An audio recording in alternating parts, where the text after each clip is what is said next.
வணக்கம். Welcome to கதை திரட்டு audio books. இந்த வீடியோவில் நம்ம என்ன கதை கேட்க போகிறோம்னா, வெறுப்பு சிறுகதை. நம்ம சேனலை இது வரைக்கும் சப்ஸ்கிரைப் பண்ணாதவங்க சப்ஸ்கிரைப் பண்ணுங்க. பக்கத்தில் இருக்கிற பெல் ஐக்கானை கிளிக் பண்ணி ஆல்ங்கிற ஆப்ஷனை ப்ரெஸ் பண்ணுங்க. ஸோ தட் நான் போடுற கதைகளை உடனுக்குடனே நீங்கள் கேட்கலாம். வாங்க கதைக்குள்ளே போகலாம். எவ்வளவுதான் யோசித்து பார்த்தாலும் அவளுக்கு புரியவில்லை. அவள் அவனை எப்பொழுதிருந்து வெறுக்க ஆரம்பித்தாள்? இந்த அருவருப்பு கலந்த வெறுப்பு அவள் மனதில் எத்தருணத்தில் தோன்றியது? வெறுப்பை தந்த அந்த வினாடி எது? அவன் தட்டை வழித்து சாப்பிட்டு கொண்டிருந்தான். நடுநடுவே பாயசத்தை சர்ரென்று உறிஞ்சி குடித்து கொண்டிருந்தான். எந்த மனநிலையிலும் அவள் பண்டிகைகளை கொண்டாட தவறுவதில்லை. அப்படி செய்வதன் மூலம் தன் வாழ்க்கை அப்நார்மலானது இல்லை என்று அவள் தனக்குத்தானே நிரூபிக்க முயன்று கொண்டிருந்தாள். அவன் சாப்பிட்ட விதமே அவளுக்கு ஒருவித அருவருப்பை உண்டாக்கியது. சிறு வயதில் அவனுக்கு அவனுடைய அம்மா வேண்டிய அளவு உணவு கொடுக்கவில்லையோ என்னவோ, இப்பொழுது பெருந்தீனிதான். ருசியான உணவு, ருசியற்ற உணவு, வீட்டு சாப்பாடு, ஹோட்டல் சாப்பாடு, ஓசி சாப்பாடு, எதுவாயிருந்தாலும் சரி, ஒரு கை பார்த்து விடுவான். எல்லாவற்றிற்கும் மேல் தனக்கு பிடிக்காதவர் வீட்டுக்கு போய் அவர்கள் கொடுக்கும் உணவையும் கூட விழுங்கி விடுவான். அவளுக்கு பழைய ஞாபகம் வந்தது. கல்யாணமான 10ஆம் நாள் டெல்லியிலே அப்பாவின் நண்பரை எதேச்சையாக சந்தித்ததும், அவனுக்கு அவரை காரணமில்லாமல் பிடிக்காமல் போனதும், அப்படியும் அவருடைய அழைப்பை ஏற்று அவர் வீட்டுக்கு போய் ஒரு வார்த்தை கூட பேசாமல் அவரை முறைத்து பார்த்து கொண்டே டிஃபனை அவசர அவசரமாக அடைத்து கொண்டு சட்டென்று அவன் வெளியேறியதும் எல்லாமே அவளுக்கு ஞாபகம் வந்தது. அவள் அப்பொழுது எவ்வளவு அதிர்ச்சியுற்றாள், எவ்வளவு வெட்கி போனாள். இருப்பினும் அவன் அவ்வளவு மட்டமானவன் என்பதை அவள் மனம் ஏற்க மறுத்ததால் அவனுடைய நடத்தைக்கு அப்பொழுது அவள் ஒரு காரணம் கற்பித்து கொண்டாள். அதாவது, தனக்கு பிடிக்காதவர் மனது கூட நோகாமல் இருப்பதற்காகத்தான் அவன் அவர் அழைப்பை ஏற்பதாகவும் டிஃபனை சாப்பிட்டதாகவும் தன்னை அவள் நம்ப வைத்து கொண்டாள். அந்த நம்பிக்கை தூள் தூளாகி அவனுடைய அப்பட்டமான கீழ்த்தரமான சுயநலம் நிதர்சனமாகும்போதுதான் வெறுப்பை தந்த அந்த வினாடி பிறந்ததோ? அவளுக்கு நிச்சயமாக தெரியவில்லை. அவன் சாப்பிட்டு கொண்டிருந்தான். பாயச பாத்திரத்தில் இருந்த எல்லா முந்திரி பருப்பையும் திராட்சையையும் தன் கிண்ணத்தில் போட்டுக்கொண்டு தின்று முடித்தான். அவளுக்கோ குழந்தைக்கோ எதையும் மிச்சம் வைக்க வேண்டும் என்ற உணர்வு எப்பொழுதுமே அவனுக்கு இருந்ததில்லை. திருமணமான புதிதில் அவன் எதையாவது முழுவதும் சாப்பிட்டு விட்டால் அவள் கேட்பாள், எனக்கு மிச்சமே வைக்கலையா என்று. அதற்கு அவன் பரிதாபமாக முகத்தை வைத்து கொண்டு, ஐயையோ, உள்ள இருக்குதாக்கும்னு நினைச்சேன் என்பான். அவள் சிரித்த முகத்தோடு, பரவாயில்ல, எனக்கு அது அவ்வளவா பிடிக்காது என்று சொல்லும் வரை மன்னிப்பு கேட்டுக்கொள்வான். இந்த நாடகம் பல தடவை நடந்தும் இது நாடகம் என்று அவளுக்கு தெரியவில்லை. தான் எப்படி அவ்வளவு முட்டாளாக இருந்தோம் என்று இப்பொழுது அவளுக்கு வியப்பாக இருந்தது. பிறந்த வீட்டில் அவள் தாய் தந்தையருக்கு செல்ல பெண், சூதுவாது தெரியாமல் வளர்ந்தவள், உண்மையான உறவுகளை மட்டுமே அறிந்தவள். அதனால் பொய்யும் புனை சுருட்டுமே அஸ்திவாரமாக கொண்ட அவனுடைய சுபாவத்தை அவளால் சீக்கிரமாக புரிந்து கொள்ள இயலவில்லை. அந்த இயலாமையிலும் ஒரு லாபம். ஆம், அதன் காரணமாகத்தான் அவள் சில மாதங்களையாவது ஒரு அசட்டு ஸ்வர்க்கத்தில் கழித்தாள். அஸ்வர்க்கம் நீர்க்குமிழியாய் வெடித்த போது வெறுப்பை தந்த அந்த வினாடி வந்திருக்க வேண்டும். அவன் சொல்வதெல்லாம் பொய், பொய்யை தவிர வேறு ஒன்றுமில்லை என்பதை அவள் எப்பொழுது உணர்ந்தாள்? அவளுக்கும் தெரியவில்லை. நினைவுகளில் மூழ்கி இருந்தவளுக்கு திடீரென்று நினைவு வந்தது. குழந்தைக்காக கொஞ்சம் பருப்பை எடுத்து உள்ளே வைக்கவில்லை என்று. உடனே பருப்பு கிண்ணத்தை பார்த்தாள். அவள் பயந்தபடியே அவன் பருப்பை காலி செய்து விட்டிருந்தான். அவள் மேலோ அல்லது குழந்தையின் மேலோ உள்ள வெறுப்பினால் அப்படி செய்தான் என்பதில்லை. அவனை பொறுத்தவரை இந்த விஷயத்தில் சகல ஆத்மாக்களும் ஒன்று. இதில் மட்டும் அவன் கீதையின் உபதேசத்தை பின்பற்றினான். சாப்பாடு என்று வந்துவிட்டால் அவனுடைய உலகம் மிக சிறியதாகிவிடும். அதில் அவனை ஆட்டுவிக்கும் அவனுடைய அம்மாவுக்கு கூட இடம் கிடையாது. ஒரு நாள் குழந்தைக்கென வாங்கி வைத்திருந்த வாழைப்பழத்தை திருட்டுத்தனமாக வாயில் அடைத்து கொண்டு அவன் அவசரமாக சமையல் அறையில் இருந்து வெளியேறுவதை பார்த்து விட்டாள். அதுவரை இம்மாதிரியான சில்லறை உணவு திருட்டுகளுக்கெல்லாம் அவள் தன் வீட்டில் பாத்திரம் தேய்க்கும் 14 வயது சிறுமியை சந்தேகித்துக் கொண்டிருந்தாள். உண்மை வெளிச்சத்துக்கு வந்த அந்த கணம் வீட்டில் ஒரு திருடனை வைத்து கொண்டு ஒரு அப்பாவி ஏழை குழந்தையை சந்தேகித்து வந்ததற்காக குற்ற உணர்வு அவளை தாக்கியது. ஒருவேளை அந்த தாக்குதலின் எதிரொலியாகத்தான் அவள் மனதில் வெறுப்பு எழுந்ததோ? இருக்கலாம். அவன் தண்ணீரை குடித்து பெரியதாக ஒரு ஏப்பம் விட்டான். அவன் முகத்தில் திருப்தி மண்டி கிடந்தது. இது அவளால் புரிந்து கொள்ள முடியாத ஒன்று. அவன் அவளை இரவும் பகலும் எப்படியெல்லாம் திட்டுகிறான். நான் உன்னை கல்யாணம் செஞ்சுண்டதே தப்பு. எங்க அம்மா அப்பவே சொன்னா, இந்த பொண்ணு வேண்டாம், இவ ஜாஸ்தி படிச்சிருக்கா, திமிரா இருப்பான்னு. நீ இப்பவே வீட்டை விட்டு போயிடு. இத கேட்டு கேட்டு அவளுக்கு அலுத்து விட்டது. இப்படி அவளை தினமும் கரித்து கொண்டே எப்படி அவனால் அவள் சமைத்த சாப்பாட்டை ரசித்து சாப்பிட முடிகிறது? அவள் நினைத்து கொண்டாள், அவனுடைய வெறுப்பு கூட போலிதானே என்று. ஆம், அவனுடைய உணர்ச்சிகள் எல்லாம் போலி. பொம்மலாட்டக்காரன் பொம்மைகளின் உடல் உறுப்புகளை மட்டும்தான் ஆட்டுவிப்பான். ஆனால் அவனுடைய அம்மாவோ அவனுடைய உணர்ச்சிகளையே ஆட்டுவிப்பாள்.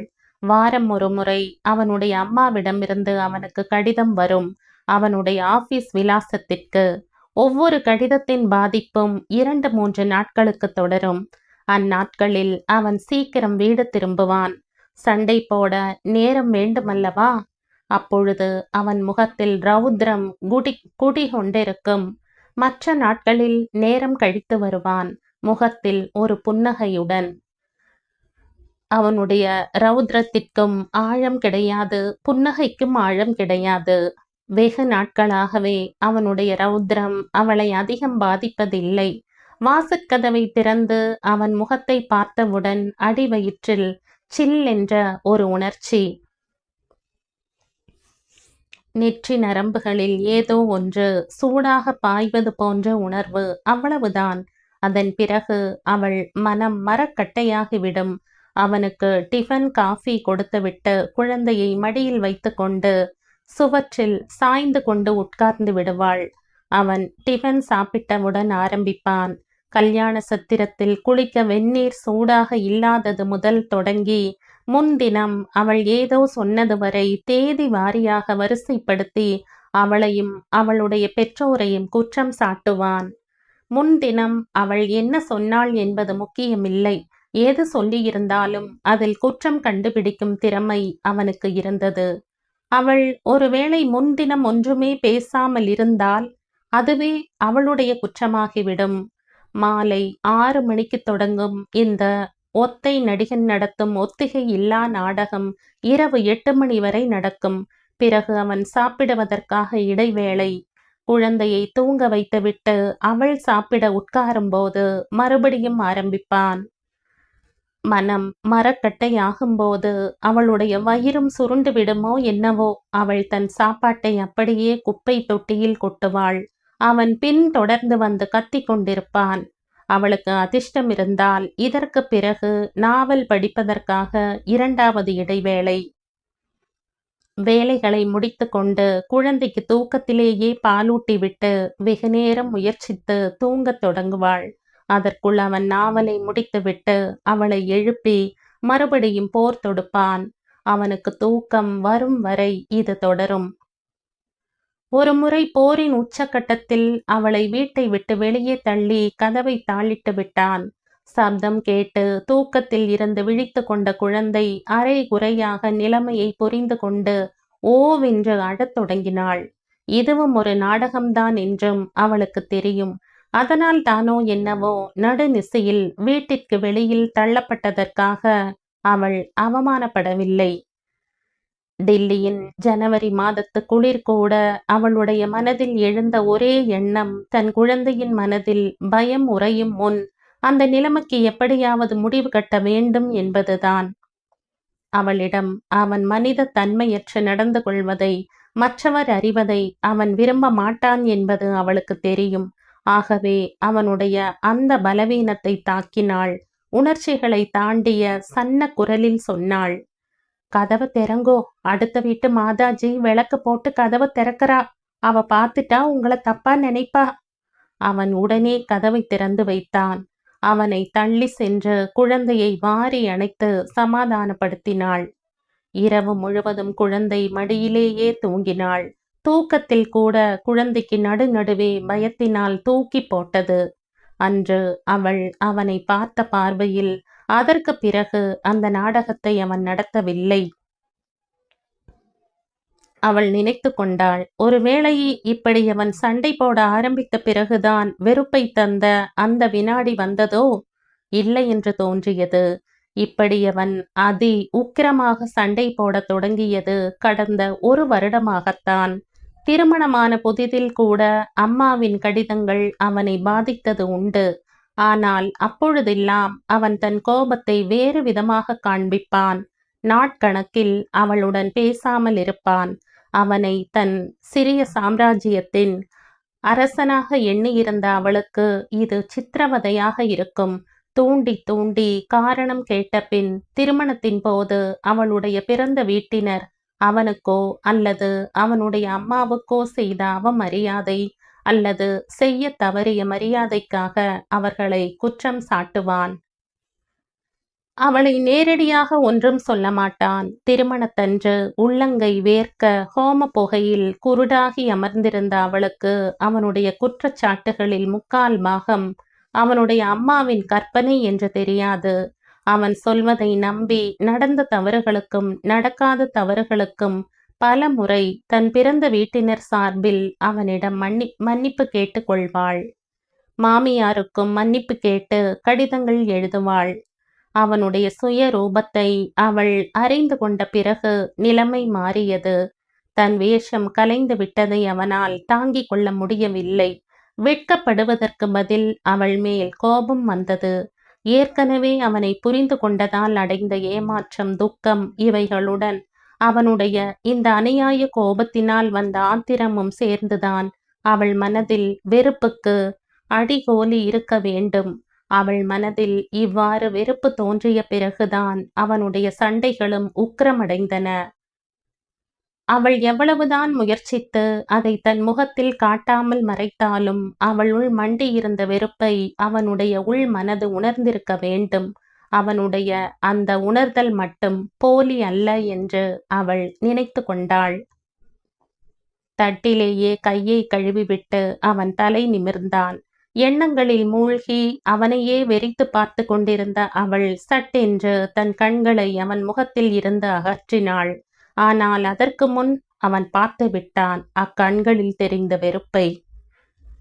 அதை நேருக்கு நேர் அவன் சந்திப்பது இதுவே முதன் முறையாகும். அந்த வெறுப்பின் ஆழம் அவனை நிலை குலைய செய்தது. கன நேர மௌனத்திற்கு பிறகு சுதாரித்து கொண்டு, ஏய், என்ன முறைக்கிற என்று இறைந்தான். அவள் மௌனமாக இருந்தாள். அவளுக்கு ஆயாசமாக இருந்தது. அவளுக்கு தெரியும், அவளுடைய வெறுப்பின் ஆழம் அவனை அதிர்ச்சியுற செய்தாலும் அது நிரந்தரமானது அல்ல. அவனுடைய தேவைகள் மட்டுமே அவனுக்கு பிரதானம். அவளுடைய கை சாப்பாட்டை ரசித்து சாப்பிடவும், அவள் இணங்கினால் தன் இச்சையை தீர்த்து கொள்ளவும் அவன் என்றைக்கும் தயாராக இருப்பான். அவனுக்கு தன் மேல் அன்பு இல்லை என்று தெரிந்தது முதல் அவள் அவனுடைய இச்சைக்கு இடம் கொடுக்க மறுத்துவிட்டாள். அன்பில்லாத கணவனுடன் உடல் உறவு கொள்வது சோரம் போவதற்கு சமம் என்பது அவளுடைய உறுதியான அபிப்பிராயம். அப்படி சோரம் போவதற்கு அவளை அவன் அழைத்த போதுதான் வெறுப்பை தந்த அந்த வினாடி வந்ததோ? இல்லை. அந்நேரம் அவளுடைய உடம்பெல்லாம் தீ பற்றினால் போல் எரிந்ததே தவிர வெறுப்பு அதற்கு முன்னரே அவளுடைய மனதில் பூரணமாய் வியாபித்து விட்டிருந்தது. குழந்தையின் அழுகுரல் கேட்டு அவள் திடுக்கிட்டு எழுந்தாள். வாசற்கதவு திறந்திருந்தது. அவன் ஆபீஸுக்கு போய்விட்டிருந்தான். உடனே பீரோவை பார்த்தாள். அதன் கதவு திறந்திருந்தது. அவளுக்கு புரிந்துவிட்டது. அவள் பூட்ட மறந்துவிட்டிருந்தாள். அவன் நினைவுகளில் மூழ்கியிருப்பதை பயன்படுத்திக் கொண்டு அவன் வீட்டு பணத்தில் கை வைத்திருப்பான். எவ்வளவு குறைகிறது என்று இன்று எண்ண தேவையில்லை என்று நினைத்து கொண்டாள். இன்று மட்டுமல்ல, இனி என்றுமே எண்ண தேவையில்லை என்ற எண்ணம் அவளுக்கு பெருத்த நிம்மதியை கொடுத்தது. குழந்தையை பார்த்தாள். தன் மூத்திரத்திலேயே வழுக்கி விழுந்துவிட்டு அதற்கு வேறு யாரோ காரணம் போல உரத்த குரலில் குற்றஞ்சாட்டி கொண்டிருந்தாள் குழந்தை. அவளை சமாதானப்படுத்தி குளிப்பாட்டி அணிவிப்பதற்காக நல்ல கவுனை கையில் எடுத்தாள். நல்ல கவுனை கண்டவுடன் தான் வெளியே போகப் போவதை புரிந்து கொண்டாள் குழந்தை. சந்தோஷம் எல்லை மீறி சிரித்து கொண்டே ஓட ஆரம்பித்தாள். அவ்வப்பொழுது அம்மாவை திரும்பி பார்த்து கொண்டாள். இவளும் சிரித்து கொண்டு அவளை சற்று துரத்தி கொண்டு ஓடிவிட்டு பின் தன்னால் பிடிக்க முடியாதது போல நின்றாள். உடனே குழந்தை கழுக்கென்று சிரித்துவிட்டு ஓடி வந்து அவள் முன்னே நின்று கவுன் அணிவிப்பதற்காக தன் 2 கைகளையும் தூக்கினாள். குழந்தையை தயார் செய்து பால் கொடுத்துவிட்டு அவளும் தயாரானாள். தயாராகும்போது சொந்த வீட்டிலேயே திருடும் அந்த புது மாதிரியான திருடனை பற்றி சிந்தித்தாள். திருமணமான புதிதில் அவள் கனவுலகில் மிதந்த நாட்கள் அவை. அவன் தன் சம்பளம் முழுவதையும் அப்படி அவன் சொல்ல அவள் நம்பினாள். அவளிடம் கொடுத்து கூறினான், இத பீரோலவை, நாம 2 பேரும் அவாளுக்கு வேணுங்கிறச்சே எடுத்து செலவழிச்சுக்கலாம். அவளுடைய பிறந்த வீட்டிலோ அப்பாவின் அனுமதி இல்லாமல் அம்மாவால் 1 பைசா செலவழிக்க முடியாது. ஆகையால் அவளுக்கு தன் கணவன் தனக்கு ஏதோ நிறைய அதிகாரம் கொடுத்து விட்டாற் போல இருந்தது. சந்தோஷத்துடன் சொன்னாள், சரி, யாரை எடுத்தாலும் கணக்கெழுதணும். அவன் சம்மதித்தான். அவள் கணக்கு எழுதினாள். அவள் எதிரே எப்பொழுது பணம் எடுத்தாலும் அவனும் எழுதினான். ஆனாலும் மாத கடைசியில் கணக்கு உதைத்தது. அவன் சொன்னான், உனக்கு மறதி ஜாஸ்தி, நீ ஏதாவது எழுத மறந்திருப்ப. அவள் நம்பினாள். கணக்கு எழுதுவது நின்றது. ஒவ்வொரு மாத கடைசியிலும் பற்றாக்குறைதான். அவளுக்கு முதல் தேதி எப்பொழுது வரும் என்று இருக்கும். ஆனால் அவன் கவலையே படமாட்டான். அவளுக்கு அது வியப்பாக இருக்கும். இவருக்கு மனதிடம் ரொம்ப அதிகம் என்று எண்ணி அவனை பற்றி பெருமை கொண்டாள். அப்பா அவளுடைய பிறந்த நாள் பண்டிகை என்று ஏதாவது சாக்கிட்டு அனுப்பும் பணத்தை வைத்து ஒப்பேற்றுவாள். அவன் சொல்வான், சேச்ச, உன்னோட பணத்தை எடுக்காத என்று. என்ன இது, என்னோட பணம் நம்மளோடது இல்லையா என்று அவள் கோபிக்க, சரி ஓ இஷ்டம் என்று கூறிவிட்டு போய்விடுவான். அவள் மாதா மாதம் பட்ஜெட் போட்டாள். தனக்கென்று ஒரு உள் பாவாடை கூட வாங்கி கொள்ள மாட்டாள். தலை தீபாவளிக்கு பிறந்த வீட்டுக்கு போன போது அம்மா அவள் பெட்டியை பார்த்துவிட்டு நிலைமையை புரிந்து கொண்டு புடவை முதல் கை குட்டை வரை வாங்கி தந்தாள். அது அவளுக்கு அவமானமாக இருந்தது. ஆனால் அவற்றை வாங்க மறுத்து அம்மாவின் மனதை நோகடிக்கவும் பிடிக்கவில்லை. பொறுக்காமல் அம்மாவிடம் பற்றாக்குறையை பற்றி கூறினாள். அம்மா அதற்கு, அவர் கொண்டு வரது உங்க 2 பேருக்கும் எதேஷ்டம், உனக்கு குடித்தனம் பண்ண தெரியல என்று கூறிவிட்டாள். இவளும் நம்பினாள். வீடு திரும்பியதும் சிக்கனத்தை கடைபிடித்தாள். காய்கறி பழத்தை குறைத்தாள். தான் பால் சாப்பிடுவதை நிறுத்தினாள். குறைந்த சம்பளத்திற்கு ஆள் பேசிக்கொண்டு 3/4 வீட்டு வேலைகளை தானே செய்தாள். 4 மாத கருவை வயிற்றில் சுமந்து கொண்டே தண்ணீர் குடத்தை இடுப்பில் சுமந்து 3வது மாடியில் இருக்கும் தன் வீட்டிற்கு எடுத்து சென்றாள். இதையெல்லாம் அவள் சந்தோஷமாகத்தான் செய்தாள். ஏனென்றால் அந்த பற்றாக்குறை அவனால் உண்டாக்கப்பட்டது என்று அப்பொழுது அவளுக்கு தெரியாது. அவன் மேல் அவள் வைத்திருந்த நம்பிக்கை எப்பொழுது சிதைந்தது? அவன் தன் வீட்டிலேயே திருடுபவன் என்பதை அவள் எப்பொழுது புரிந்து கொண்டாள்? பொங்கலுக்காக அப்பா அனுப்பிய பணத்தில் குழந்தைக்காக வாங்கிய பால் பவுடரை தின்றுவிட்டு அவன் சமையல் அறையில் இருந்து வெளியில் வந்த பொழுது அவனுடைய கடை வாயில் ஒட்டி கொண்டிருந்த வெள்ளை துகள்கள் அவனை காட்டி கொடுத்தனவே. அப்பொழுதுதானா? அதுதான் வெறுப்பின் ஆரம்ப பொழுதா? இல்லை இல்லை, அதற்கு முன்பே இந்த வெறுப்பு அவளுடைய மனதை முழுவதுமாய் ஆக்கிரமித்து விட்டிருந்தது. முதலாக அவன் தன் வீட்டிலேயே கன்னக்கோல் வைப்பவன் என்பதை புரிந்து கொண்ட போதுதான் வெறுப்பை தந்த அந்த வினாடி ஜனித்ததோ? அப்படி இருக்க முடியாது. ஏனெனில் அதை புரிந்து கொண்ட அந்த நொடியை தனியாக பிரித்து அடையாளம் காட்ட முடியாது. வெகு நாட்கள் அவன் திருட்டுத்தனத்தை புரிந்து கொள்ளாமல்தான் இருந்தாள். ஆனால் இப்பொழுது வெகு நாட்களாகவே பீரோவை பூட்டி சாவியை தாலி கயிற்றில் கோர்த்து கொள்ள தொடங்கியிருந்தாள். அவனுக்கு வேண்டிய பணத்தை அவ்வப்பொழுது கொடுக்க தொடங்கியிருந்தாள். அவள் எப்பொழுதிருந்து இப்படி செய்ய தொடங்கினாள் என்று அவளுக்கு நினைவில்லை. உண்மையை அவளுடைய உள் மனது எப்பொழுதோ உணர்ந்து கொண்டிருக்க வேண்டும். ஆனால் எத்தருணத்தில் இருந்து அது அவளுக்கு தெரிந்த விஷயமாகிற்று என்று அவளுக்கு தெரியவில்லை. ஆனால் ஒன்று தெரிந்தது. அந்த திருட்டுத்தனத்தை உணர்ந்த நாழியில் இருந்து அவள் அவனுடன் சண்டை போடுவதை நிறுத்திவிட்டாள்.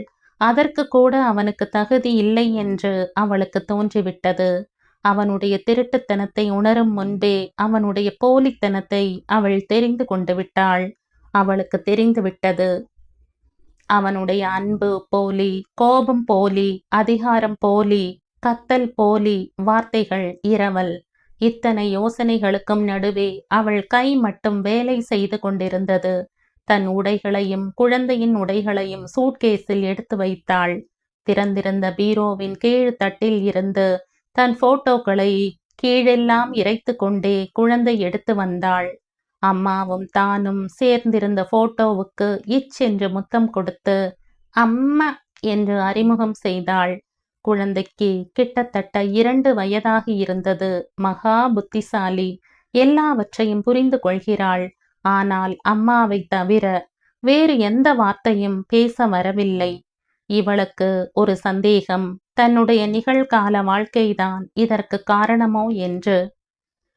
அவன் அவளுடன் சண்டை போடுவது குழந்தையை உண்மையில் வெகுவாக பாதித்தது.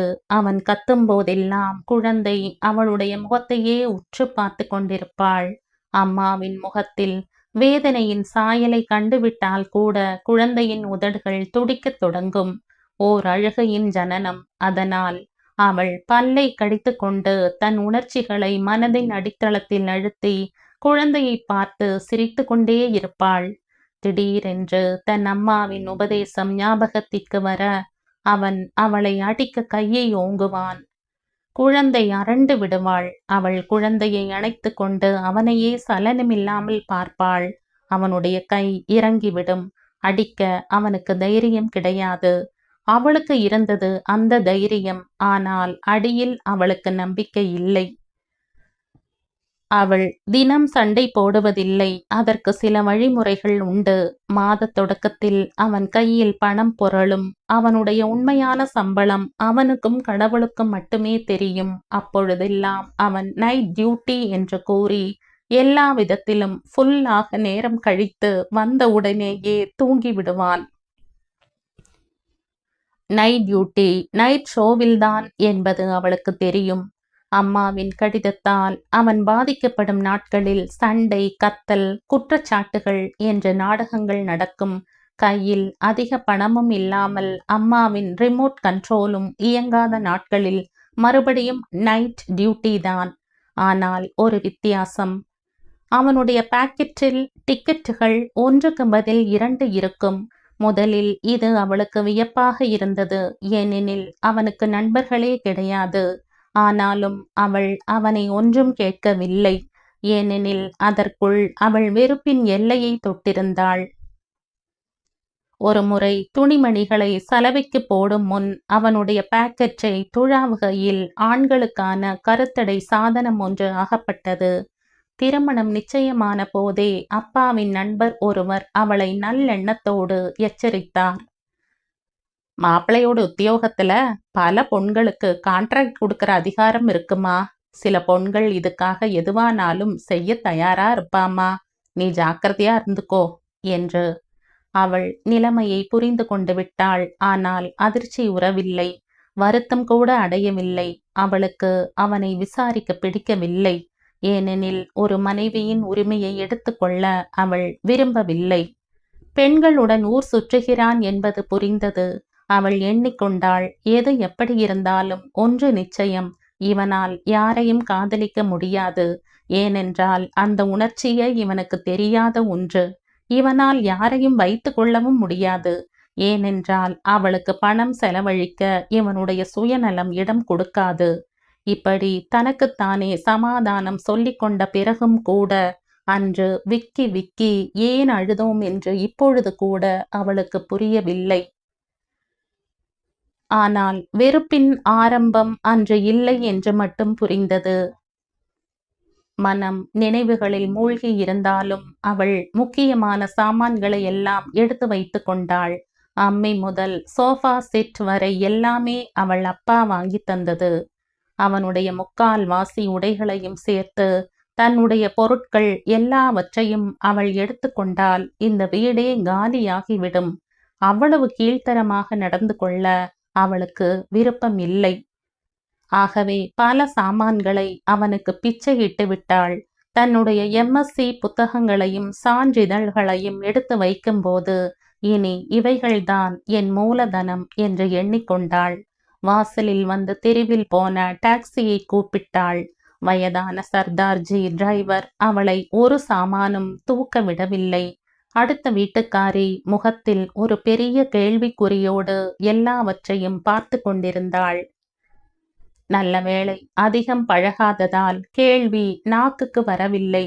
அதை சாதகமாக்கிக் கொண்டு வீட்டின் சாவியை அவளிடம் கொடுத்து அவன் வீடு திரும்பும்போது கொடுத்துவிட சொன்னாள். குழந்தையை தூக்கி கொண்டு டாக்ஸியில் ஏறி சவுத் எக்ஸ்டென்ஷன் ஜாயியே, சவுத் எக்ஸ்டென்ஷனுக்கு போங்கள் என்றாள். குழந்தை ஜன்னல் வழியே வேடிக்கை பார்த்து கொண்டும் நடுநடுவே கை கொட்டி சிரித்து கொண்டும் இருந்தாள்.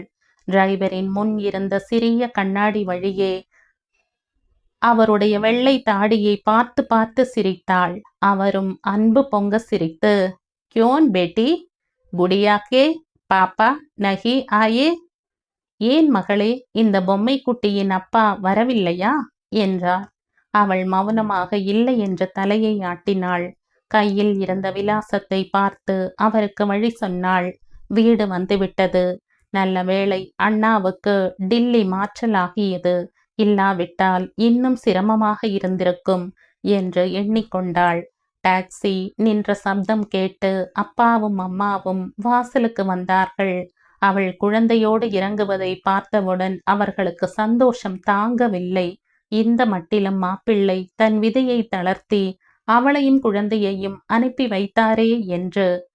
3 மாத குழந்தையோடு சீர்செனத்தையோடு அவளை அனுப்பிய பிறகு அவர்களுக்கிடையே எல்லா போக்குவரத்தும் கடிதம் உள்பட நின்றுவிட்டிருந்தது. வேற்று முகம் பாராமல் குழந்தை பாட்டியிடம் தாவினாள். சர்தார்ஜி டிக்கியை திறந்து சாமான்களை எடுத்து ஹாலில் வைக்க ஆரம்பித்தார். சாமான்களை பார்த்தவுடன் அப்பா அம்மாவின் முகங்கள் பேய் அறைந்தாற்போல் ஆகிவிட்டன. சர்தார்ஜி பணத்தை வாங்கிக் கொண்டு குழந்தையின் கன்னத்தை தட்டிவிட்டு சென்று விட்டார். அவள் சூட்கேஸில் இருந்து தன்னுடைய சான்றிதழ்களை எடுத்து அப்பாவிடம் கொடுத்து, "இதற்கெல்லாம் ஜெராக்ஸ் காப்பி எடுத்துடுங்கப்பா" என்றாள். அப்பா உடனே சட்டையை மாட்டிக்கொண்டு குழந்தையுடன் வெளியே கிளம்பிவிட்டார். அவர் நடையில் திடீரென்று வயதின் தளர்ச்சி தெரிந்தது. அம்மா டிஃபன் காஃபி கொண்டு வந்தாள். அப்பொழுதுதான் இவளுக்கு நினைவுக்கு வந்தது, தான் காலையில் இருந்து ஒன்றுமே சாப்பிடவில்லை என்பது. மௌனமாக சாப்பிட்டுவிட்டு கை கழுவியதும் அம்மா நியூஸ் பேப்பரை கொண்டு வந்தாள். "இந்த அட்வர்டைஸ்மெண்ட்டை பாரு, டெல்லி யூனிவர்சிட்டியில பிசிக்ஸ் லெக்சரர் கேட்டிருக்கா" என்றாள். அவள் படித்தாள். உடனே உட்கார்ந்து ஒரு விண்ணப்பத்தாள் அனுப்புமாறு கடிதம் எழுதி நிமிர்ந்தாள். அம்மா அருகே வந்து நின்றாள். தயங்கி தயங்கி மெதுவாக கேட்டாள், "எப்போலிருந்துமா நிலைமை இத்தனை மோசமா போச்சு?" அவள் சொன்னாள், "எனக்கே தெரியலம்மா." இதோடு இந்த கதை முடியுது. இந்த கதை உங்களுக்கு பிடிச்சிருந்தா லைக் பண்ணுங்க, ஷேர் பண்ணுங்க, சப்ஸ்கிரைப் பண்ணுங்க. மற்றும் ஒரு இன்ட்ரெஸ்டிங்கான கதையோட அடுத்த வீடியோல சந்திப்போம். பாய். தேங்க்யூ.